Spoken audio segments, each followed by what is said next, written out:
A study has found that high-income tenants will benefit the most from rent control, while low-income property owners suffer the most from declining property values.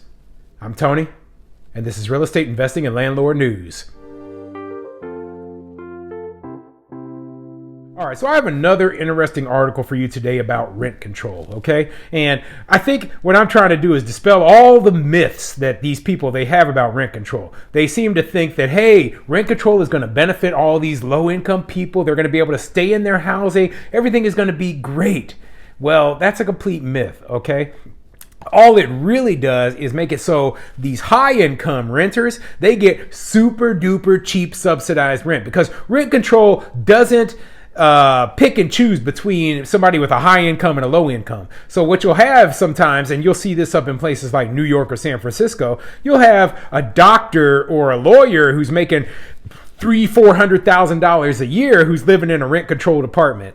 Meanwhile, you have a low-income property owner whose property values have dropped to absolutely nothing because there's no value in a property that's under rent control. And you have low-income tenants who can't find a place to rent that's under rent control, so they have to move outside of the rent-controlled areas, and they're paying higher rents than that high-income tenant who I spoke about a little bit earlier.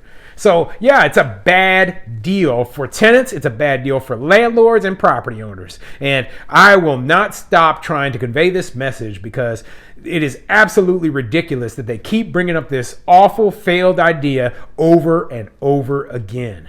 Now, before I get into the article, go ahead, hit the like, subscribe button, maybe leave a comment down below and let me know what you think. Do you think that rent control benefits the high income, wealthy people better than it benefits the low income people? Okay.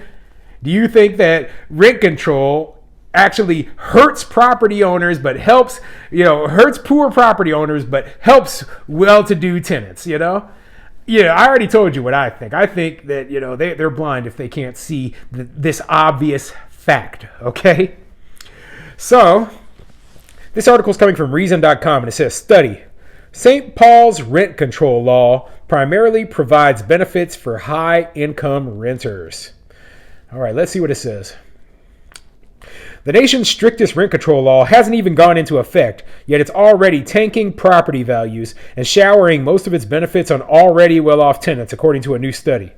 In November 2021, St. Paul, Minnesota voters passed an ordinance that limits annual rent increases citywide to 3% and includes none of the typical allowances or exemptions for inflation, vacancies, and new construction. While the law doesn't kick in until May, rent control's surprise passage in the city saw developers pull permit applications, financiers walk away from projects, and city officials rush to amend the terms of the law. State lawmakers have tried to repeal it entirely. Yeah, and I hope that the state steps in and just makes it so no city is able to pass this kind of ridiculous rent control legislation, but it hasn't happened yet, okay? And Minnesota, as everyone knows, is going further and further left every single year. So it wouldn't surprise me if this thing is enacted and is just stuck and they're not able to get rid of it. So yeah, developers, they backed out. I mean, I read another article that said 80% of the proposed development in the city, it was canceled after rent control passed. That is how bad it is. And the property values for the landlords and developers who own property there right now have tanked because they know they won't be able to sell these properties and make as much money as they could in the past. So, yeah, I mean, I wouldn't be surprised if properties don't go into foreclosure, people's finances aren't ruined over this nonsense. And, what's going to happen to the tenants that are left in some of these properties? They're going to be left in dilapidated properties because the landlords will not have enough money to actually do appropriate amount of repairs and, capital expenditures, etc. So, yeah, this is a bad situation overall. But let's keep going. The activists who wrote the ordinance and campaigned for its passage have argued that weakening the policy will undermine the stability and affordability it's supposed to provide for St. Paul's hard-pressed renters. But a new paper published in March on SSRN by University of Southern California Marshall School of Business professors Kenneth Ahern and Marco Giacoletti contends that the poorest tenants will see relatively few benefits from the new law. Instead, the two argue that the pattern of falling property values in St. Paul after the passage of rent control shows that better off renters will reap the biggest gains from the law. The authors chart home sale prices between January 2018 and January 2022 in St. Paul and the surrounding 5 counties. They find that the introduction of rent control caused a 6 to 7% decline in real estate values in St. Paul and up to a 13% decline in property values for rental properties specifically compared to neighboring jurisdictions. Yeah, so property values, even for properties that aren't, rentals, declined because of this new law. That is how negative it is. And then the properties that were rentals, 13% decline in property value. That is enough to basically make banks call your note, and, they won't lend to you. You're screwed. You're screwed if you're a landowner there and, there's nothing you can do about it. So they are begging the politicians to please find some way to amend this law and somehow make it workable. But my thought is they don't need to amend the law. They need to just throw it out. It needs to go completely. It is a garbage law. It will not work no matter what form that they keep it in. And the people were stupid to pass it, okay? Sometimes, we just got to get rid of something that's dumb, okay? Because the pandemic spurred a movement from city centers to the suburbs, Ahern and Giacoletti also compare changes in property values in St. Paul and comparable metro areas like St. Louis, Kansas City, Indianapolis, Denver, and Nashville. They still find a rent control-induced fall in property values of 6 to 8% in St. Paul. Rent control proponents might look at those results and say it's evidence of their policy working. The purpose of the policy, after all, is to preserve affordable housing, and rent control wouldn't be causing property values to fall unless it was also constraining future rent increases.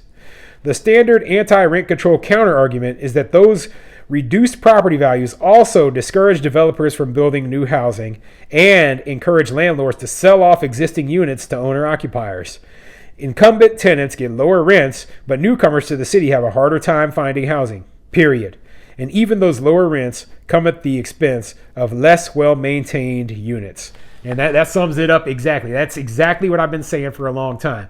There's no incentive for landlords to maintain a property. It's hard for the low-income tenants who are newcomers to find anything that's affordable. And they usually end up in a place where there is no rent control outside of the city limits. And then they're paying market rates, which are way, way higher than the rent control rates. And the super high-income people who've locked in those low rents, they get to pay low rents forever, Imagine being a doctor, and you rented a place and you're just in it, you keep it, you pass it along to your son. I've heard of stuff like that up in New York where, your son can inherit your rent controlled apartment. You know how crazy that sounds? Inherit a lease? You don't even own this property.